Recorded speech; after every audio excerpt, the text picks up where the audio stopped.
성공의 문을 여는 마스터키 7번째 7일 전능한 힘 활용하기 1. 영상화란 마음의 그림을 그리는 과정이고 그림은 당신의 미래가 드러남에 있어 하나의 원형으로 작용하게 될 틀 혹은 꼴이다. 2. 원형을 명확하고 아름답게 만들어라. 두려워하지 말고 원대하게 만들어라. 당신에게 제약을 가하는 것은 바로 자신뿐임을 기억하라. 당신은 비용이나 물질의 제약을 받지 않는다. 공급은 무한한 존재에게 맡기고 상상 속에서 마음껏 원형을 만들어라. 먼저 상상 속에서 존재해야 다른 곳에서도 나타날 수 있다. 3. 그림을 분명하고 말끔하게 그려서 마음속에 굳게 간직하라. 그러면 그것이 점점 당신에게 가까이 오게 될 것이다. 당신은 자신이 바라는 존재가 될 수 있다. 4.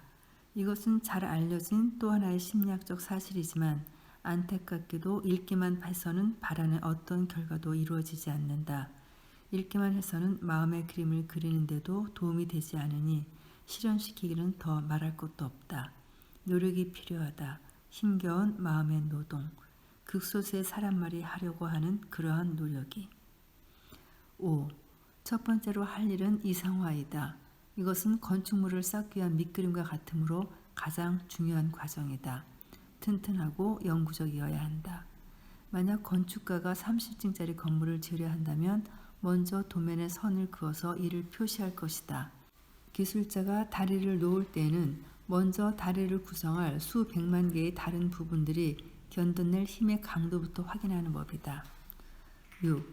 그들은 첫걸음을 내딛기 전에 마지막을 구상한다. 당신도 바라는 것을 마음속에서 그려야 한다.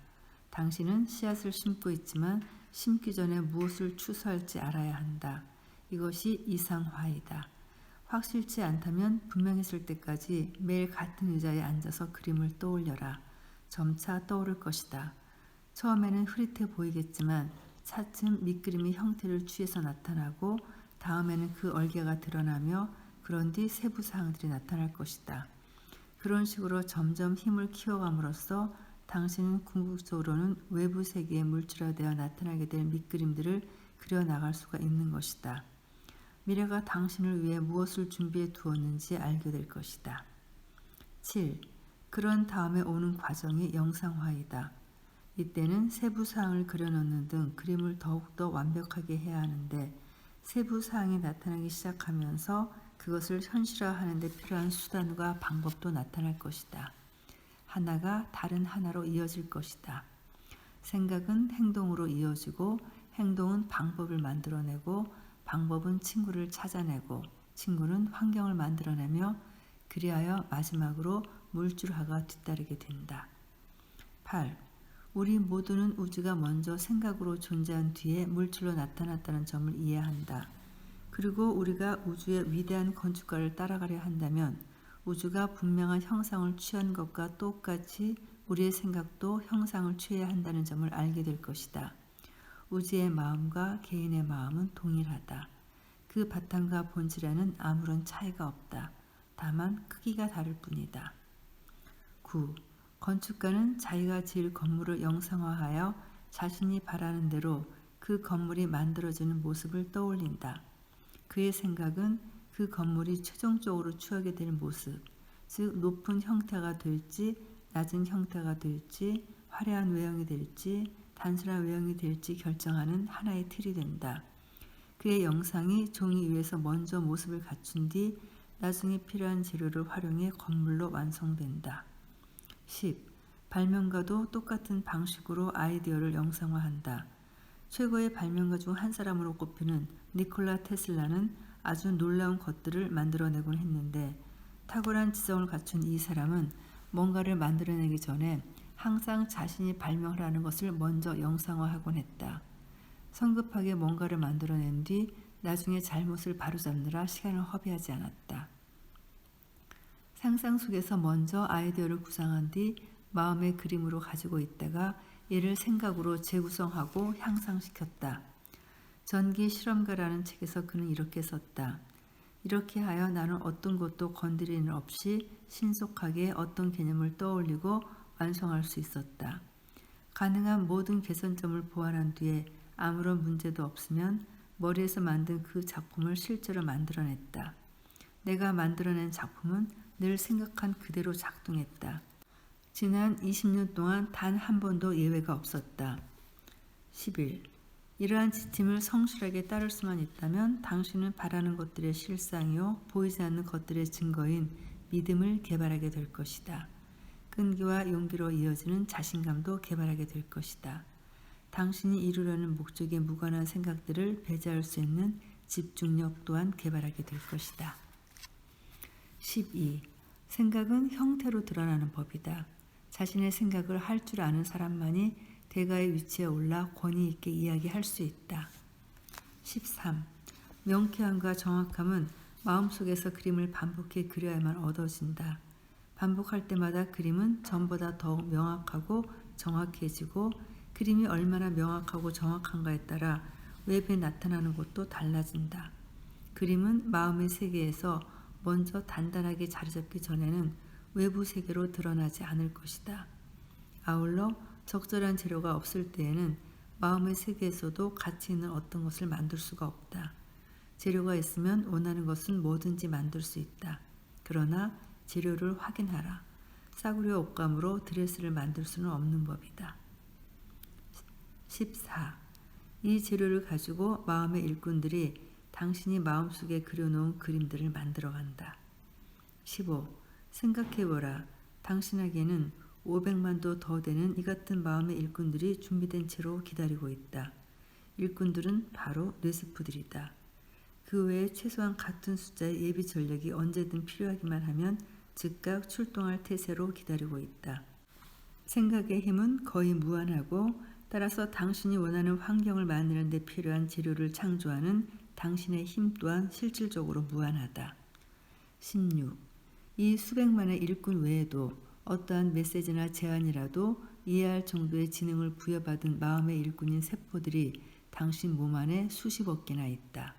세포는 몸을 창조하고 재창조하느라 항상 바쁘게 움직이지만 그 밖에도 완벽한 성장이 필요한 원료를 끌어당기는 정신적인 활동력도 갖고 있다. 17.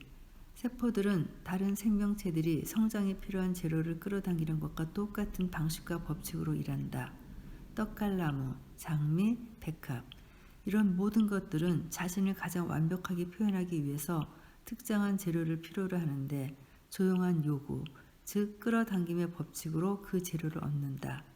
가장 완벽한 성장에 필요한 것을 얻는 가장 확실한 방법으로 말이다. 18. 마음의 그림을 그려라. 그림을 분명하고 확실하고 완벽하게 하라. 굳게 간직하라. 방법과 길이 나타날 것이다.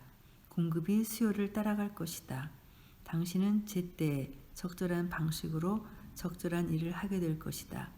진지한 소망은 확신이 담긴 기대를 발생시키고 이것은 다시 굳게 요청함으로써 강화되어야 한다. 이 셋은 반드시 성과를 낸다. 진지한 소망은 감정이고 확신에 담긴 기대는 생각이고 굳은 요청은 의지이므로 앞서 살펴보았듯이 감정이 생각에 생명력을 주고 의지가 생각을 흔들리지 않게 하여 성장의 법칙에 따라 마침내 생각이 현실화되기 때문이다. 19. 인간의 내부에 그토록 위대한 힘이 있다는 사실이 자신도 모르는 초월적인 기능이 있다는 사실이 놀랍지 않은가? 항상 힘과 능력을 외부에서만 찾으라고 배운 것이 이상하지 않은가? 우리는 내부를 제외한 모든 곳에서 찾으라고 배웠고 이 힘이 나타날 때마다 초자연적이라는 이야기를 들었다. 20. 이 놀라운 힘을 이해하고 건강과 힘, 기타의 조건들을 실현시키려 열심히 또 성실하게 노력하지만 실패하는 사람이 많은 듯하다. 그들은 법칙을 적용시키는 방법을 알지 못하는 것 같다. 이때 대부분의 문제는 사람들이 외부의 노력을 기울인다는 점이다. 그들은 돈과 힘과 건강과 풍요를 원하지만 이것들이 결과일 뿐 원인을 찾을 때 비로소 이룰 수 있는 것임을 깨닫지 못한다. 21. 외부 세계에 주의를 기울이지 않는 사람들은 오직 진리를 확인하고 지혜를 찾으려 할 뿐이다. 그럼으로써 이 지혜가 모든 힘의 근원을 펼치고 밝혀주리라는 것, 외부 조건들을 바라는 대로 창조하겠다는 생각과 목적 속에 이 지혜가 드러나리라는 것을 깨닫게 된다. 이 진리는 고상한 목적과 용감한 행동을 통해서 표현된다. 22. 외부 조건에 대해서는 생각하지 마라. 오직 이상만을 창조하라. 내부 세계를 아름답고 풍요롭게 만들면 외부 세계는 내부에서 만든 조건을 표현하고 드러내도록 되어 있다. 당신은 이상을 창조하는 자신의 힘을 깨달을 것이고 이상은 실질 세상에 투영되어 나타날 것이다. 23. 예를 들어 어떤 사람이 빚더미에 눌려 있다고 하자. 그 사람은 늘 빚 걱정을 하면서 온 신경을 거기에 집중할 것이다. 그러나 생각이 원인이 되므로 결과적으로 그 사람은 빚더미에서 벗어나기는커녕 더 많은 빚을 지게 된다. 그 사람은 위대한 끌어당김의 법칙을 작동시켰고 그리하여 일반적이고 필연적인 결과를 얻은 셈이다. 24. 그렇다면 올바른 방법은 무엇일까? 원하지 않는 것이 아니라 원하는 것에 집중하면 된다. 풍요를 생각하라. 풍요의 법칙을 어떻게 작동시킬 것인지 그 계획과 방법을 이상화하라. 풍요의 법칙에 따라 나타날 상황을 영상화하라. 이렇게 하면 실현될 것이다. 25. 법칙이 완벽하게 작용함으로써 결핍과 두려움을 끝없이 생각하는 사람들에게 가난과 결핍과 기타 모든 제약을 가져다 준다면 용기와 힘을 생각하는 사람들에게도 분명 풍요와 부를 가져다 줄 것이다. 26. 이것은 많은 사람들에게 어려운 문제이다. 우리는 지나치게 걱정을 한다. 걱정과 두려움과 고뇌가 현실이 되게 하는 것이다. 우리는 뭔가 하고 싶어 한다. 돕고 싶어 한다. 우리는 이제 막 씨앗을 심어 놓고서 잘 자라는지 보려고 15분에 한 번씩 땅을 파보는 어린아이와 같다. 물론 그런 상황에서는 씨앗이 결코 싹트지 않을 것이다. 하지만 바로 이것이 많은 사람들이 마음의 세계에서 하는 행동이다. 27. 우리는 씨앗을 심어놓고 방해해서는 안 된다. 그렇다고 가만히 앉아서 아무 일도 하지 말아야 한다는 뜻은 절대 아니다. 우리는 지금까지 보다 더 훌륭한 일을 더 많이 하게 될 것이다.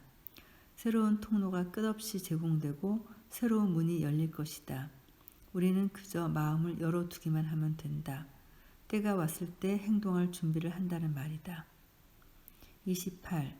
생각의 힘은 지식을 얻는 가장 강력한 방법이다. 어떤 주제에 생각의 힘을 집중하면 문제가 해결될 것이다. 어떤 것도 인간의 이해력을 초월하지는 않는다. 하지만 생각의 힘을 제어하여 원하는 대로 움직이게 하려면 노력이 필요하다. 29. 행운의 바퀴가 굴러가도록 증기를 만들어내는 불은 다름 아닌 생각이라는 점을 기억하라. 행운의 바퀴가 어디로 굴러가는가에 따라 경험이 달라진다. 30. 스스로 다음 몇 가지 질문을 던지고 경건하게 대답을 기다려라. 당신은 가끔 내부의 자아, 셀프를 느끼지 않는가? 당신은 자아를 따라가는가? 아니면 대중을 따라가는가? 대중은 항상 끌려갈 뿐 이끈 적이 없다. 증기 엔진과 동력 장치, 그 밖에 다른 모든 진보와 발전에 대항한 것은 바로 대중이었다. 31. 이번에 할 훈련은 친구를 영성하는 것이다. 지난번에 본 모습 그대로 친구를 떠올려라. 방과 가구를 떠올리고 서로 나눈 대화를 떠올려라. 친구의 얼굴을 분명하게 떠올려라. 이제 서로의 관심사에 대해 이야기하라. 친구의 표정 변화를 살피고 웃는 얼굴을 지켜보라. 이렇게 할 수 있는가? 좋다. 할 수 있다면 친구의 관심을 불러일으켜보라. 친구에게 모험담을 들려주고 친구의 눈이 흥분과 재미로 반짝거리는 것을 보라. 이것도 할 수 있는가? 그렇다면 당신의 상상력은 훌륭하다. 당신은 훌륭하게 나아가고 있다. 이번 장도 몇 가지 질문으로 마치겠습니다. 영성화란 무엇인가? 이것으로 얻는 결과는 무엇인가? 이성화란 무엇인가? 명확함과 정확함이 필요한 이유는 무엇인가? 이것을 어떻게 얻을 수 있는가?